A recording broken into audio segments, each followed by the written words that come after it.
Hello guys, welcome homemaker zone. இன்றைக்கி தையலும் கதையும்ல அடுத்த கதை பார்க்கலாம். அதுக்கு முன்னாடி லாஸ்ட் ஸ்டோரி உங்கள் எல்லாருக்கும் ரொம்ப பிடிச்சிருந்துருக்கு. நிறைய பேர் லைக்கும் பண்ணியிருக்கீங்க. அதுக்கு ஃபர்ஸ்ட் ஆஃப் ஆல் தேங்க்யூ. இன்றைக்கி அடுத்த கதை பார்க்குறதுக்கு முன்னாடி எல்லாரோட ஒர்க் ஸ்டார்ட் பண்ணுறதுக்கு என்னெல்லாம் வேணுமோ எடுத்துக்கிட்டு தயாராகுங்க. அடுத்த கதைக்கு போகலாம்.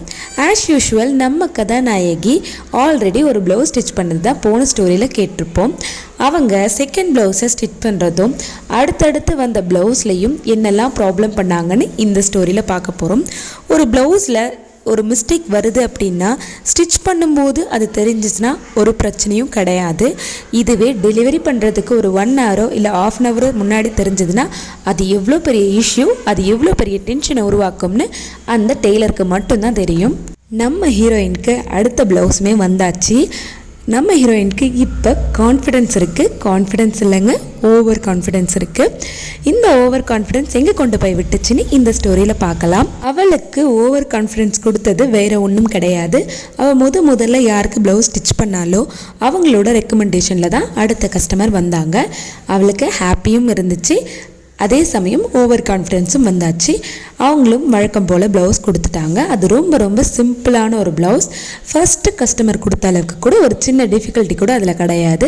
அந்த அளவுக்கு ஒரு சிம்பிளான ப்ளவுஸ் தான் அது.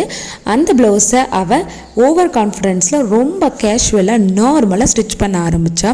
ஸ்டிச்சிங்குமே ஆல்மோஸ்ட் முடிஞ்சதுக்கப்புறமா அகெயின் என்ன பண்ணுறா அப்படின்னா கடையை சுத்தமாக க்ளீன் பண்ண ஸ்டார்ட் பண்ணுறா.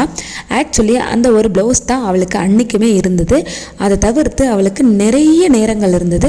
இந்த நேரங்களை நூட்களை அடுக்கி வைக்கிறதுக்கும் மற்ற பொருட்களை எடுத்து வைக்கிறதும் க்ளீன் பண்ணுறதும் அவள் ரொம்ப ரசித்து பாட்டெல்லாம் போட்டுக்கிட்டு ஷாப்பில் ரொம்ப ஹாப்பியாக க்ளீன் பண்ணிட்டு இருந்தா. அந்த ஹாப்பினஸ் ப்ளவுஸ் எல்லாம் ஃபினிஷ் பண்ணிட்டோங்கிற ஓவர் கான்ஃபிடென்ஸ் தான். அவளும் எல்லாத்தையுமே எடுத்து அடுக்கி வச்சிட்டதுக்கப்புறமா அந்த ப்ளவுஸையும் ரீஅரேஞ்ச் பண்ணுறா.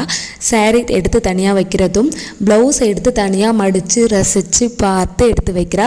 பிகாஸ் எப்போவுமே ஆரம்ப வேலைகளில் நமக்கு ஒரு இன்ட்ரெஸ்ட் இருக்கும். அது அதிகமான ப்ளவுஸ் வரும்போது இருக்கிறத விட குறைவான அதே சமயம் ஆரம்ப காலகட்டத்தில் வர ப்ளவுஸில் ஆர்வம் அதிகமாக இருக்கும். அதே மாதிரி தான் அவளும் ஆர்வமாக பார்த்து மடித்து வைக்கும்போது தான் ஒரு சின்ன விஷயத்தை கவனிக்கிறா. மேபி அது சின்ன விஷயம்தான், ஆனால் அது ரொம்ப பெரிய விஷயம். காரணம் அதோட நேரத்தை பொறுத்து. இன்னும் ஒரு 1 ஹவருக்குள்ளே அந்த கஸ்டமர் வரேன்னு சொல்கிற டைம் ஆயிடுச்சு. அவங்க வந்தாங்கன்னா எடுத்து கொடுக்கறதுக்காக தான் அவள் ரீஅரேஞ்ச் பண்ணி எடுத்து வச்சுக்கிட்டு இருக்கா. அந்த நேரத்துக்கு அந்த ப்ளவுஸில் ஒரு சின்ன பிரச்சனை. என்ன பிரச்சனை அப்படின்னா நெக்லைனில் அவள் ஆப்போசிட் கொடுத்துட்டா. அதாவது சேரீ கிளாத் ஒரே மாதிரி இருந்ததால் ஃப்ரண்ட்டில் வர்றது பேக்கையும் பேக்கில் வர்றது ஃப்ரண்ட்டையும் போல் திருப்பி போட்டுட்டா. அது என்ன அப்படின்னா ப்ளவுஸ் ஆஃப்டர் ஸ்டிச்சுக்கு அப்புறமா ப்ளவுஸோட ஒரிஜினல், அதாவது நல்ல கிளாத் உள்ளே போன மாதிரியும் ஒரு மாதிரி நார்மல் கிளாத் உள்ளே போயிட்டு இன்னொரு ஆப்போசிட் கிளாத் மேலே வந்த மாதிரியும் இருந்துச்சு.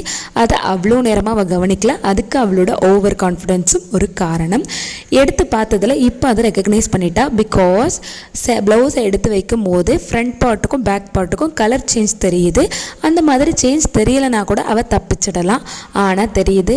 இதை என்ன பண்ணணும் தெரியுமா? அகெயின் நெக்லைனை பிரிக்கணும், ஷோல்டரை பிரிக்கணும், கீழே டாட் பிடிச்சிருப்போம் பேக்கில் ப்ளவுஸில் அதையும் பிரிக்கணும். அவளுக்கு அவ்வளோ வேலைகள் இருக்குது. திரும்ப ரீஸ்டிச் பண்ணுற அளவுக்கு ஒர்க் இருக்குது. ஆனால் நேரம் ரொம்ப கம்மியாக இருக்குது. இவளோட ஓவர் கான்ஃபிடென்ஸ் கொஞ்சமாக உடைய ஆரம்பித்து டென்ஷனோட ஸ்டேஜுக்கு போகிறா. டென்ஷனோட உச்சகட்டத்துக்கே போகிறா. பிகாஸ் இது அவளுக்கு கொடுத்த ரெக்கமெண்டேஷனில் வந்த ப்ளவுஸ். இந்த ப்ளவுஸில் ஏதாவது ப்ராப்ளம் பண்ணிட்டா அப்படின்னா இது ஆரம்ப காலகட்டத்தில் வர ப்ளவுஸ். நன்மைகள் எந்த அளவுக்கு பரவும்னு எனக்கு தெரியலை. அதை விட தீமைகள் 2 மடங்களில் 3 மடங்களில் 100 மடங்கு அதிகமாக பரவுற அளவுக்கு இந்த பிஸ்னஸில் இருக்கும். அவளுக்கும் அந்த பயமும் வர ஆரம்பிச்சிருச்சு. இதில் ஒரு சின்ன பிரச்சனையை அவங்க சொல்ல ஆரம்பிச்சிட்டாங்க அப்படின்னா இந்த டெய்லர்னால இப்படி தான் அப்படின்னு முத்திரை குத்தப்படும். அதுதான் ரியாலிட்டி. அதனால் அவள் ஓவர் டென்ஷனில் மறுபடியும் அதை பிரிக்கலாமா, என்ன பண்ணலாம், இல்லை இதை ஏதாவது கன்வின்ஸ் பண்ணி கொடுக்கலாமான்னு யோசிக்கிறா. ஆஸ் யூஷுவல் அந்த ஸ்டேஜில் எல்லா டெய்லருமே ட்ரை பண்ணுவாங்க. இது இந்த மாதிரி ஆகிடுச்சு, ஒன்றும் பெருசாக டிஃப்ரெண்ட் தெரியாது, போட்டுக்கோங்க, கரெக்டாக தான் இருக்கும் அப்படின்னு சொல்லுவாங்க. அப்படி இல்லை அப்படின்னா அதுக்கு ஏதாவது ஒரு ரீஅரேஞ்ச் பண்ணி தரேன் அப்புறமா அப்படின்னு சொல்லி அனுப்புவாங்க. ஆனால் இவளால் அதுவும் சொல்ல முடியாது. காரணம் அவள் அவ்வளோ பெரிய ஷாப் வச்சுருக்கா. 2வது கஸ்டமரே அவங்க தான். அவங்க சூப்பராக ஸ்டிச் பண்ணுவாங்கங்கிற பேர் கேள்விப்பட்டு தான் வந்து கொடுத்துருக்காங்க இல்லையா. ஸோ அந்த மாதிரி மழுப்பவும் முடியாது, பேர் கெட்டு போயிடும். திரும்பி நேரத்தை பார்க்குறான். ஆக்சுவலி அவள் ஊரில் ஸ்டிச் பண்ணும் போது இதை விட நிறைய ப்ளவுசஸை 1 ஹவரில் அவள் ஸ்டிச் பண்ணி கொடுக்குற அளவுக்கு டேலண்டானவ தான், பதட்டம் இல்லாதவ தான். ஆனால் இப்போது இந்த ஷாப்பில் அவளோட மென்டாலிட்டியும் சரி, அவளோட பதட்டமும் சரி ரொம்ப அதிகமாக இருக்குது. ஹார்ட் பீட் அதிகமாக துடிக்க ஆரம்பிச்சிருச்சு. இப்போ அகெயின் அதை திருப்பி ஸ்டிச் பண்ணியே கொடுத்துருவோம் அப்படிங்கிற மென்டாலிட்டிக்கு அவள் ஃபிக்ஸ் ஆகிட்டா. அகெயின் திரும்ப ஸ்டிச் பண்ண ப்ளவுஸை பிரிக்க ஆரம்பிக்கிறா. பிரிக்கும்போது அவளால் பிரிக்கவே முடியல. காரணம், ஸ்டிச்சிங் நல்லா இருக்கணும் அப்படின்னு சொல்லிட்டு அந்த ஸ்டிச்சிங்கோட கேப்பை ஸ்மால் ஸ்டிச்சஸில் போட்டுட்டா. சூப்பராக நம்ம பர்ஃபெக்டாக ஸ்டிச் பண்ணுவோங்கிற அந்த ஓவர் கான்ஃபிடென்ஸ் தான் அந்த ஸ்மால் ஸ்டிச்சில் மாற்றி வச்சு அவள் ஸ்டிச் பண்ணதுக்கு காரணம். பர்ஃபெக்டாக இருக்க போது பிரிக்கவே போகிறதில்ல. நம்ம 100% பர்ஃபெக்டாக தைக்க போகிறோம். எதுக்கு நம்ம கொஞ்சம் நார்மல் ஸ்டிச் வைக்கணும், சின்னதாகவே வைப்போம், பர்ஃபெக்டாகவும் நல்லா ஸ்டிச்சிங்கோட தெரியணும் அப்படிங்கிற ஒரு நாலேஜபிள் யோசிக்கிற ஒரு டெய்லர் மாதிரி யோசித்து ஓவர் கான்ஃபிடென்ஸில் இந்த மாதிரி பண்ணிட்டா. அது அவளுக்கே ரிவெஞ்ச் ஆகிடுச்சு. அவளால் பிரிக்கவே முடியலை. ஒரு கட்டத்தில் ப்ளவுஸை பிரித்து முடிச்சுட்டா. டைம் பார்த்துட்டா 1/2 hour அவுட் ஆகிடுச்சு. பிகாஸ் இது யோசிக்கிறதுக்கும் அது அவள் சிக்கலோட அதை பிரிக்கிறதுக்கும் அந்த டைம் வந்து மடமடன்னு போயிருச்சு. அவளால் என்ன பண்ணுறதுனே தெரியல. அகெயின் மறுபடியும் ரீஸ்டிச்சுக்காக திரும்ப கிளாத்தை திருப்பி போடுறா. எக்ஸஸ் கிளாத்தோட ஸ்டிச் பண்ணுறதுக்கும் எக்ஸாக்டாக ஸ்டிச் பண்ணி கட் பண்ணி எடுத்த ஒரு கிளாத்தை திருப்பி எக்ஸாக்டான பிளேஸில் ஸ்டிச் பண்ணுறதுக்கும் இருக்க டிஃபிகல்ட்டி டெய்லருக்கு மட்டும்தான் தெரியும்.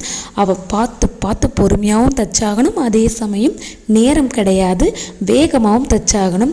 இந்த ரெண்டுத்துக்கிட்டையும் மாட்டிக்கிட்டு அவன் நேரத்தை பார்க்குறதும் தைக்கிறதும் நேரத்தை பார்க்குறதும் தைக்கிறதும்னு ரொம்ப டென்ஷனாக ஸ்டிச் பண்ணிக்கிட்டே இருந்தால் அப்போ பார்த்து மிஷின் ரொம்ப மக்கர் பண்ணவும் ஸ்டார்ட் பண்ணிடுச்சு. இதுவும் பிரச்சனை, டைமும் பிரச்சனை, மிஷினும் பிரச்சனைன்னா அந்த மொமெண்ட்டை யோசிச்சு பாருங்கள். இந்த மாதிரி ரெகுலராக உங்களுக்கு நிறைய டைம் நடந்திருந்தால் கீழே கமெண்ட் பண்ணுங்கள். நம்ம ஹீரோயினுக்கு ரொம்ப பதட்டம் ஆயிடுச்சு. ரொம்ப நேரமாக ஸ்டிச் பண்ணவும் ஆரம்பிச்சிட்டா. முடிக்கவும் போகிறா. 10 minutes இருக்குது, அவள் முடிக்க போகிறா. அந்த 10 minutes தான் இருக்குது முடிக்க போகிறோங்கிற ஒரு ரிலாக்ஸேஷன் ஸ்டேஜுக்கு திரும்ப வரா. அகெயின் மறுபடியும் ப்ளவுசஸை செக் பண்ணிக்கிறா. பிகாஸ் ரீஅரேஞ்ச் பண்ணுறதுக்கு முன்னாடி செக் பண்ணிட்டோன்னா அகெயின் பிரிக்க வேண்டிய அவசியம் இல்லைங்கிறத யோசிச்சுட்டு அகெயின் 1 time செக் பண்ணிக்கிறா. செக் பண்ணிவிட்டு திரும்பவும் எல்லாத்தையும் ஸ்டிச் பண்ணி பக்காவாக பண்ணிவிட்டா. அவள் ஃபினிஷ் பண்ணி பேக்கில் எடுத்து வைக்கிறதும் அந்த கஸ்டமர் வந்து ஷாப்பில் நிற்கிறதுக்கும் கரெக்டாக இருக்குது. ஜஸ்ட் மிஸ்ஸில் எஸ்கேப் ஆகிட்டா. ஹீரோயினுக்கு ரொம்ப பதட்டம். காரணம், ஃபஸ்ட்டு ஸ்டிச் பண்ணும்போது இந்த ஓவர் கான்ஃபிடென்ஸ், இப்போ கான்ஃபிடென்ஸ் அவளுக்குள்ள இல்லை. காரணம் என்ன அப்படின்னா, இந்த மாதிரி ரீஅரேஞ்ச் பண்ணி ஸ்டிச் பண்ணுறதுல நம்ம ஸ்டிச் பண்ணி முடித்தா போதும் அப்படிங்கிற வேகத்தில் பண்ணிட்டா. இது எந்த மாதிரி ஃபிட்டிங் இருக்கும் அப்படிங்கிற யோசனையால் ஒரு பயம் வந்துருச்சு. கஸ்டமர்கிட்டையும் கொடுத்தாச்சு. கஸ்டமர் எப்பயும் இங்கே செக் பண்ணுறவங்க அவங்க வீட்டுக்கே கொண்டு போயிட்டாங்க. ஃபோன் நம்பர் அவங்கக்கிட்ட இருக்குது. வீட்டுக்கு போய்ட்டு அவங்க கால் பண்ணி கரெக்டாக இருக்குன்னு சொல்கிறதுல ஒரு ஹாப்பினஸ் இருக்குது. சொல்லாமையே இருந்தாலும் பரவாயில்லை, ஆனால் ப்ராப்ளம் இருக்குன்னு மட்டும் வந்துடவே கூடாதுன்னு கடவுளை வேண்டிக்கிறான். இனிமேல் இந்த மாதிரி ஓவர் கான்ஃபிடென்ட்டாகவும் இருக்கவே கூடாது. இனிமேல் கரெக்டாக ஸ்டிச்சிங்கை பார்த்து கரெக்டாக பண்ணணுங்கிறதுல ஒரு டைம் தெளிவாகவும் யோசிச்சுக்கிறா. அதுக்கப்புறமா காலம் போகுது, நேரம் போகுது. 2 daysங்கிறது 3 days கூட ஆயிடுச்சு. அதுக்கப்புறமா ஃபஸ்ட்டு கஸ்டமர்கிட்டேருந்து கால் வருது. இதுக்கு நடுவில் அவளுக்கு ப்ளவுசஸ் வந்துட்டுருக்கு. அதை கவனமாக பார்த்து ஸ்டிச் பண்ணிகிட்ருக்கா. ஃபர்ஸ்ட் கஸ்டமர் கால் பண்ணி, நீங்கள் கொடுத்த என்னோடய ஃப்ரெண்டுக்கு கொடுத்த ப்ளவுஸ் ரொம்ப நல்லா இருந்துச்சு, ஃபங்க்ஷனும் சூப்பராக போச்சு, எல்லோரும் பிடிச்சிருக்குன்னு சூப்பராக இருக்குன்னு சொன்னாங்கன்னு ஒரு சின்ன கமெண்ட் சொல்லியிருந்தா. அவளுக்கு அப்போ தான் பெருமூச்சே வந்தது. அதுக்கப்புறம் வந்த ப்ளவுசஸ் எதுவுமே அவள் நார்மலாக இல்லாமல் பார்த்து ஸ்டிச் பண்ணியிருந்தாலும் மனசுக்குள்ளே இந்த ப்ளவுஸ் என்ன ஆயிருக்குங்கிற டென்ஷன் போய்கிட்டே இருந்துச்சு. இந்த மாதிரி நீங்கள் ஸ்டிச் பண்ணும்போது உங்களுக்கு டென்ஷன் ஆயிருந்தாலும் கண்டிப்பாக கமெண்ட் பண்ணுங்கள். நம்ம ஹீரோயின் கான்ஃபிடென்ஸாக இருந்தது தப்பு கிடையாதுங்க, ஓவர் கான்ஃபிடென்ஸ் இருந்தது தான் தப்பு. எப்போவுமே நல்ல ப்ளவுஸ் ஸ்டிச் பண்ண தெரிஞ்ச நிறைய பேர் பண்ணுறது இதுதான். நம்ம பர்ஃபெக்டாக ஸ்டிச் பண்ணுவோம், என்கிட்ட வந்தால் கரெக்டாக தான் இருக்கும், கரெக்ட் டைமுக்கு கொடுத்துருவேன் அப்படிங்கிறவங்க கான்ஃபிடென்ஸ் லெவலோடு ஸ்டாப் பண்ணிக்கிட்டால் ஓகே. அது ஓவர் கான்ஃபிடென்ஸாக ஒரு ஸ்டேஜ் தாண்டி போகும்போது அது நமக்கே ரிவெஞ்ச் ஆகிடும். அந்த மாதிரி தான் இன்றைக்கி ஹீரோயின் மாட்டிக்கிட்டா. ஆனால் அவள் தெளிவாயிட்டா. அந்த மாதிரி நீங்களும் தெளிவாயிட்டீங்க, இல்லை உங்களுக்கு அது ஒரு பாயிண்டில் தெளிவாச்சுன்னா கண்டிப்பாக அதையுமே கமெண்ட் பண்ணுங்கள். நாம் அடுத்த ஸ்டோரியில் மீட் பண்ணுவோம்.